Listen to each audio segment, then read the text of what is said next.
Son las 9:05, las 8:05 en Canarias. Hace 5 años, casi a esta misma hora, la noticia de que se estaba produciendo un ataque en el centro de París interrumpía la programación de la SER. Había carrusel aquella noche. Vaya golazo de Mario, vaya golazo de España, pero atención que viene Ángel Barceló, Servicios Informativos, Cadena SER con una última hora. Ángel, buenas noches. Hola, buenas noches. Una última hora que habla de un tiroteo en París, en la terraza de un restaurante. Se habla de 4 muertos, al menos 4 cuerpos en el suelo, pero que simultáneamente al tiroteo se han escuchado 3 explosiones muy potentes. De momento es la única información que tenemos. Nosotros nos tiramos todo. Yo solo vi al hombre un rato que estaba con debe ser un Kalashnikov, un arma grande, una figura delgada, no estaba encapuchado. Yo estaba en la primera zona que atacaron, en un bar que se llama El Carillon, y acabábamos de pedir una cerveza cuando empezamos a oír el tiroteo.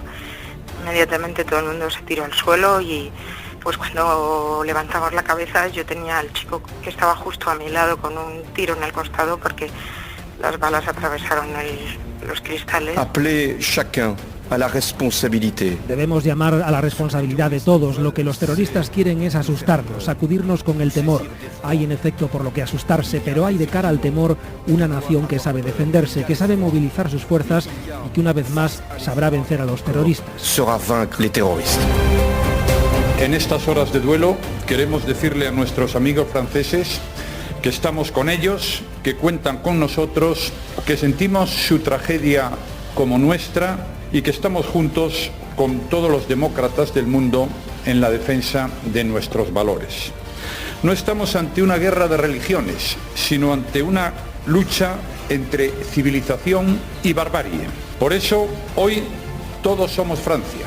Por eso, todos estamos juntos en esa lucha y la vamos a ganar. Rajoy hablaba de lucha y el entonces primer ministro francés, Manuel Valls, dijo que el país estaba en guerra. Nuestra compañera Victoria García fue una de las enviadas especiales de la SER a la capital francesa y con ella vamos a recordar lo que pasó en París aquella noche y en el fin de semana que la siguió. Fueron los peores atentados perpetrados en Francia desde la Segunda Guerra Mundial, un país que había sufrido recientemente el azote del terrorismo yihadista con el ataque al semanario Charlie Hebdo tras publicar unas caricaturas de Mahoma. El país entero estaba en estado de alarma. Una nación que celebraba la cumbre del cambio climático y que había incrementado las medidas de seguridad. Era un viernes por la noche, comenzaba con un tiroteo en un cafetín de una de las principales avenidas de París. Se solapaba con noticias que vomitaban los teletipos sin parar sobre disparos, ataques, terroristas y muertos. Una bomba en el Estadio de Francia donde se disputaba un partido de fútbol de la selección francesa contra Alemania. Más disparos en un restaurante, Le Comptoir, de esos que tienen toldos rojos y mesas en la calle con calentadores porque el frío ya apuntaba maneras. Las imágenes que empiezan a emitir las televisiones muestran a gente corriendo aterrorizada por la calle, hasta que informan de más disparos, esta vez en la sala Bataclan, abarrotada, donde se celebraba un concierto. De allí, además de disparos, se oyen explosiones.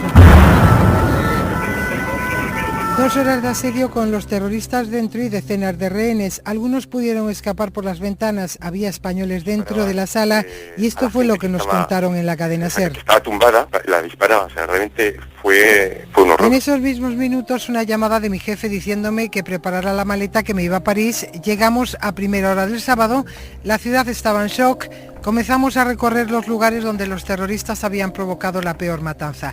La manzana, donde estaba la discoteca Bataclan, había quedado totalmente cortada por la gendarmería. Apenas vislumbrábamos algunos restos de cascotes desde donde nos encontrábamos. Imposible acercarse. Hablamos con los cafés, las tiendas cercanas, con testigos, todos asustados. Estoy temblando todo el rato y bueno, bastante... Incrédulos de que eso hubiera ocurrido, visitamos Le Petit Camboyá, El Carillon, la Belle Le Comptoir, los cafés y restaurantes atacados que estaban a una distancia de unos 2 kilómetros desde el primero hasta el último. Un recorrido que los terroristas hicieron en su mayoría andando, excepto un tramo en un coche. Se veían los cristales rotos, las mesas caídas, restos de sangre, los platos aún sobre las mesas que aún no se habían retirado. La gente comenzaba a depositar flores, se reunían en grupos y cantaban. En la noche del sábado hubo un momento en que la gente empezó a correr horrorizada. Esther Bazán y yo veníamos de grabar unas entrevistas y nos escondimos en un jardín agazapadas junto a una pareja. Yo puse el micrófono por fuera de la verja y recuerdo que Esther me dijo: quítalo de ahí, que van a saber que estamos aquí escondidas y vienen por nosotras. Fueron 30 minutos donde la gente quedó paralizada, hasta que llegó la policía y comprobó que no había nada ni nadie. Era la psicosis de un miedo visceral que se te había adosado al sistema racional tras ver los muertos, los heridos, la destrucción dejada por la sinrazón. Los resultados: 127 fallecidos, 7 de ellos terroristas y casi 500 heridos. Sí, vivimos mucha tensión los desplazados por la SER aquellos días a París. Hoy, 5 años después, la capital ha celebrado actos de homenaje y de recuerdo a las víctimas. Blessés et assasinés des attentats du 13 novembre 2015. Se han leído los nombres de los más de 100 fallecidos. Los aniversarios son la ocasión para echar un vistazo a qué quedó de aquello que pasó, qué consecuencias ha tenido sobre nuestro presente. Y sin embargo, hoy tenemos la sensación de que recordar lo que ocurrió en la sala de conciertos Bataclan es hablar de algo reciente, tan reciente como hace 2 semanas en Niza o poco antes en plena calle de un municipio cerca de París, donde un profesor de historia fue asesinado. ¿Cómo de grande es la herida que 5 años después sigue tan abierta? Corresponsal en París, Carmen Vela, buenas noches. Hola, muy buenas noches, Pepa. ¿Cómo recuerda hoy la sociedad francesa aquel ataque? Pues los que perdieron a alguien y los que resultaron heridos dicen que la vida ha cambiado para siempre. Cada atentado es como si la herida se abriera otra vez, pero la mayoría sigue haciendo vida normal. Los cafés, cuando no hay confinamiento, siguen llenos, pero nos hemos acostumbrado, hay que decirlo, a los controles permanentes en los lugares públicos, en los museos, en los colegios, a la presencia policial y militar constante en todo el país. La conmemoración de hoy ha sido muy sobria, solo oficial, del primer ministro, alcaldes, sin amigos ni familiares de las víctimas que están solas. Francia está en alerta máxima y el país ha cambiado de estrategia. Después del asesinato del profesor, Macron prepara endurecer la ley antiterrorista, un endurecimiento que le ha valido un durísimo enfrentamiento diplomático con Turquía. Carmen. Bueno, Macron ha dicho que el miedo va a cambiar de bando. Muchos franceses temen que en el intento se quiebre el inestable consenso social sobre el Estado de Derecho. Manuel Valls, ex primer ministro, ex socialista, recordemos, compatible hoy con Macron, le ha apoyado, ha declarado a Le Figaro que el Estado de Derecho puede y debe evolucionar. El presidente por ahora se resiste. Antes ha dicho hay que utilizar a fondo el arsenal legal disponible. Desde julio se han expulsado a 35 yihadistas extranjeros, hay 300 más en la lista del ministro del Interior. Macron habla sin tapujos de que los terroristas utilizan los flujos de inmigrantes, de reforzar las fronteras exteriores de la Unión y prepara, como has dicho, una ley que él llama contra el separatismo islamista e insiste en no confundir la religión musulmana y los millones de personas que creen en ella con los fanáticos que utilizan esta religión. Pero la frontera es muy difusa. Con la ley se romperá, entre otras cosas, el vínculo de los imanes turcos en Francia. La mitad que trabajan hoy en Francia son turcos, hay un acuerdo con ellos y con esta ruptura del acuerdo perderán la influencia en el país. A Erdogan le ha sentado muy mal esa decisión, se une además a los conflictos franco-turcos. París acusa a Ankara de inmiscuirse demasiado en Libia, en Siria, de hacer prospecciones petrolíferas en el Mediterráneo, donde la francesa Total tiene acuerdos con Grecia para ello. Macron insiste en que hay que sancionar a Erdogan, algo que no gusta del todo a Alemania y a otros muchos países de la Unión. Francia es el país europeo con más musulmanes. ¿Cómo lo están viviendo ellos? ¿Cómo se vive en ciudades como Marsella, en las que el porcentaje de musulmanes oscila entre el 25 y el 40% de la población, Carmen? Pues mira, justo el problema de Marsella es sobre todo el narcotráfico. Allí hay casi a diario enfrentamientos armados entre bandas, pero no hay que olvidar, Pepa, que las primeras víctimas de esta nueva oleada de terrorismo que empezó en el 2012 en Toulouse fueron 3 soldados musulmanes. Uno de ellos le espetó al terrorista: yo no me arrodillo ante ti, y murió de pie La madre de uno de los soldados, que se llama Latifa Ibn Ziaten, lleva velo, recorre desde entonces los colegios para alertar a los jóvenes sobre la radicalización y el peligro del terrorismo. El director, el decano de la mezquita de París, vive protegido porque está muy amenazado. Esta es la realidad de los musulmanes, de algunos musulmanes. Carmen, gracias y buenas noches. Buenas noches.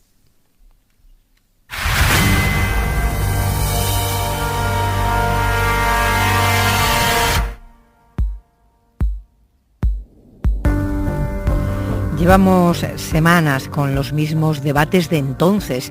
¿Es un problema de seguridad o es un problema de integración? ¿El problema está en toda Francia o en las comunidades musulmanas? ¿Es posible realmente separar este problema de la realidad social que se da en muchos suburbios franceses? Moussa Bourekba es investigador del CIDOB, el think tank con sede en Barcelona dedicado a la investigación de las relaciones internacionales, y lleva años intentando desentrañar estos temas. Señor Bourekba, buenas noches. Buenas noches. ¿Es un problema de seguridad o es un problema de integración? Hay un problema, diría, evidente de seguridad. Hemos presenciado más de 50 atentados en la última década, en el que murieron más de 300 personas, y Francia, a pesar de tener un aparato antiterrorista muy sólido, a pesar de haber adoptado varios planes antiterroristas, no acaba con esta ola terrorista que se inició ya hace más de 5 años. Entonces, en este sentido, hay un problema de seguridad. Ahora bien, si hay un problema de integración, tenemos que saber de qué estamos hablando si hablamos de integración. Si nos referimos a las 2 últimas décadas, del 95 hasta el 2015, la mayoría de yihadistas eran franceses. Buena parte eran de origen magrebí y había una cuarta parte que eran conversos. Entonces eran perfiles que proceden más de suburbios de nivel educativo bajo y de nivel socioeconómico bajo. Y se ha hablado mucho de problemas de integración, aunque estamos hablando de estas mal llamadas segundas generaciones de inmigrantes, aunque lo que estamos viendo en los últimos años es que el perfil está cambiando. Entonces, depende bajo qué perspectiva estamos abordando la temática de la integración. Si de lo que se habla es de extranjeros, no es lo que estamos viendo, lo vemos últimamente, pero en la mayoría de los casos es un problema endógeno, un problema que tiene que ver con la sociedad francesa. Y de nuevo creo que conviene precisar lo que entendemos por integración. No es integración cultural sino social, si lo entiendo bien.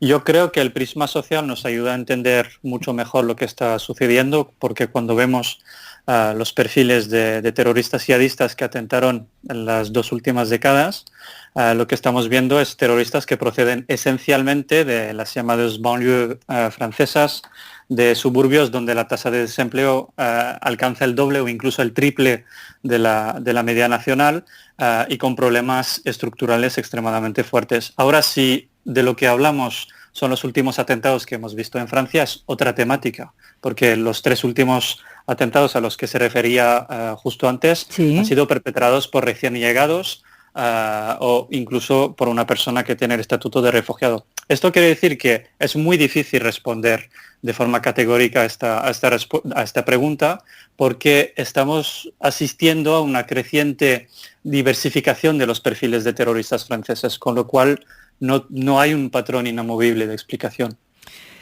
¿Cómo se produce la radicalización de un joven hasta llegar a cometer atentados?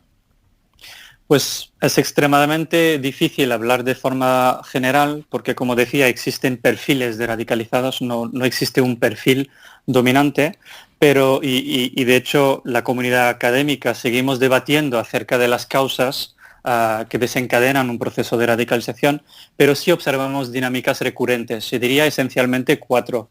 La existencia de agravios por parte de una persona, pueden ser percibidos o reales, experiencia de discriminación, sentimiento de exclusión, abuso policial, etc.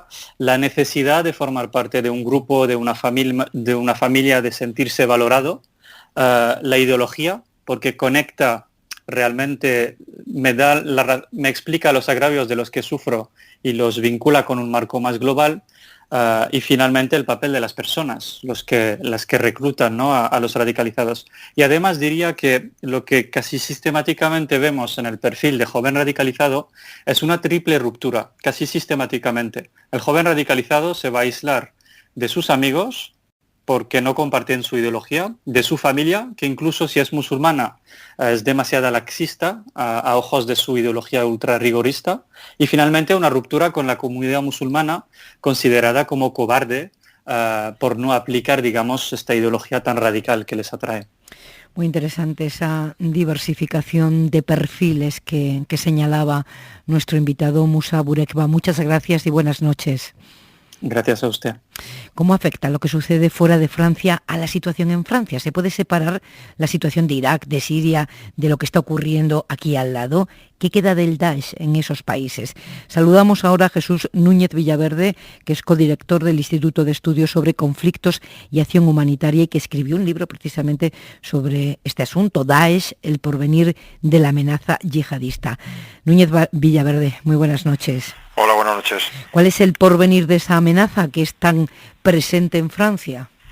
Desgraciadamente, desde mi punto de vista, un porvenir que nos sigue acompañando y que lo va a seguir haciendo durante mucho tiempo. Yo creo que había quizá una percepción en algunos círculos equivocada una vez que se desmanteló el pseudocalifato de Daesh proclamado por Abu Bakr al-Baghdadi en junio del año 2014 y desmantelado prácticamente ya a mitad del año 2019, pensando que eso significaba la desaparición de la amenaza. Y ahora los atentados en París, en Niza y en Viena han vuelto a traerlo a las sociedades europeas, pero en fin, mientras tanto Daesh ha seguido golpeando. Si miramos solamente el pasado septiembre, ha habido registrados, al menos según el Observatorio Internacional de Estudios sobre Terrorismo, nada menos que 182 atentados terroristas con unas 700 personas muertas en más de 20 países. Por lo tanto, la amenaza sigue estando ahí de forma clara. En el año 2021 casi podemos decir que Daesh es la amenaza para la seguridad en suelo europeo, en Francia ahora, o ha sembrado una semilla que hace que quienes atacan a veces no tengan ni que pertenecer a grupo alguno.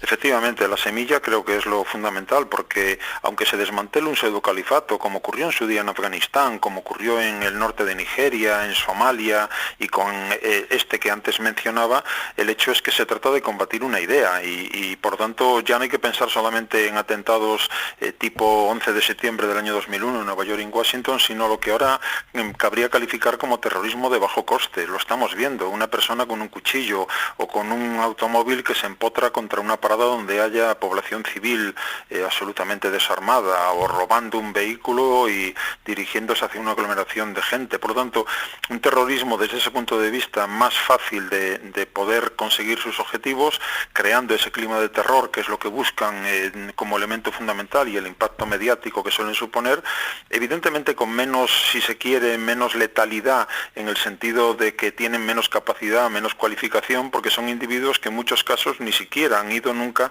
a un escenario de combate, digamos Siria, Irak o Afganistán.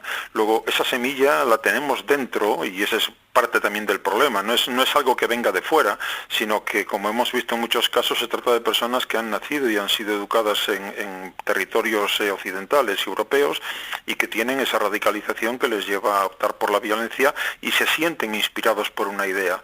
Difícil desmontar esa idea si encima la respuesta, como desgraciadamente viene ocurriendo, tiene un enfoque militarista y securitario que claramente no puede conseguir nunca la solución al problema.